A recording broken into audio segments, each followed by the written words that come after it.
Okay, so when we manage conflict, this is the way to do it, and it's steps, and they call it PUGS, PUGSS. You should remember that acronym. Now, what that does, if you follow this situation, it kind of gives you a step-by-step on how to resolve the conflict without it escalating into a bad situation. Okay? Now, describing the problem is the first step. It talks about using I language to describe the situation. Remember in Principle 3 when we talked about using verbal messages, and it says you need to use I messages rather than you messages. How do you feel about the situation? Instead of, you're a liar, you didn't do this, you didn't do that, you're this. All of that stuff is going to prompt a defensiveness in the person that you're having a conflict with. But if you approach them and say, you know, I've noticed that the reports that you've been turning in haven't been coming in on time. I have noticed that, you know, at 8 o'clock when I'm at work, I don't see you, right? And that leaves the conversation open to where they can kind of give information about why things haven't gotten done or things like that. Instead of saying, you're always late to work, you're never there, you know, this, that, and the other. You don't want to instill that defensiveness, so you start to use the I messages. After that, you have to make sure that that person understands what they've, or what you feel that they've done, their transgression, and not only that they understand the situation, but they understand the feelings behind that situation. So how did it make you feel when this happened? And achieving understanding, really a lot of the time, the way that we achieve understanding is by what? How do you know if somebody's understood something? They'll tell you, right, they'll tell you. You'll say something like, I understand why you're upset. I know that I've been coming in late. They're taking responsibility. They're paraphrasing the actions, but also paraphrasing the emotions, so that way you know that they understand where there's a problem. Okay? And if they don't understand what the problem is, you're never going to be able to solve it. So you have to make sure that they understand what it was that they did, and also how it made you feel. Because what you might think is a problem may not be a problem in their eyes. They might not think coming in late is a big deal at all. So what? It's just coming in late. But you need to make them understand why coming in late is a big deal, if you think it's a big deal. After that, after you understand what the problem is, both of you have to understand what the problem is and the feelings behind it. You have to identify your goals. Why is it that you're there? What is it that you want to get out of the relationship and out of the conflict? Okay? Because usually you have a talk with somebody so that whatever it is that you're upset about doesn't happen again later. Right? That's why you have that conflict. Because if you didn't care if it happened later, you wouldn't even bother talking to them about it. You wouldn't pull them aside and say, you know what, I'm really having trouble with that. I want to resolve it so it doesn't happen again. You're trying to confront it. So you have to identify your goal. Okay? And they have to identify their goal, and then what the goals that you have in common. So let's take it in the student-teacher realm. Okay? I have to identify my goal. My goal is to make sure that you learn the concepts of communication. Your goal may be to pass the class.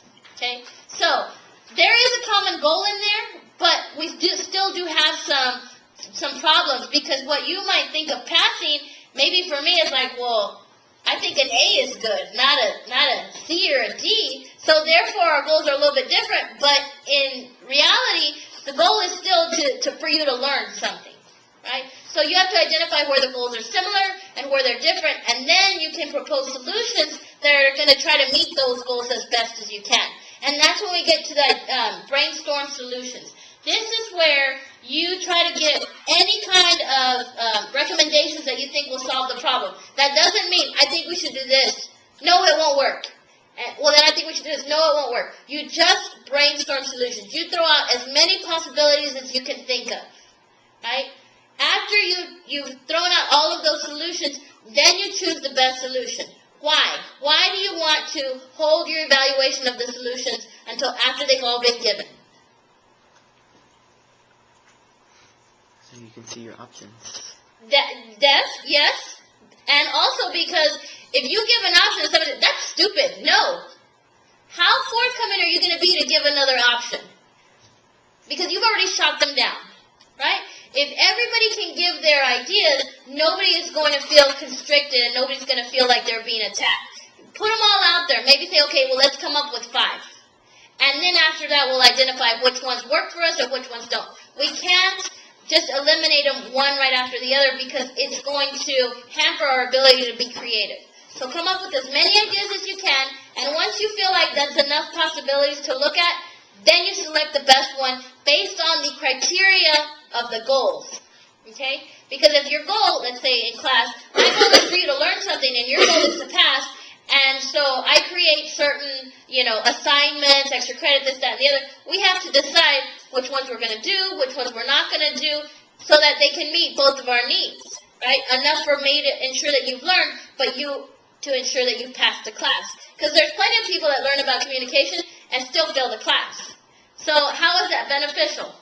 To me, yes, because you learn, but not to you because you didn't pass the class.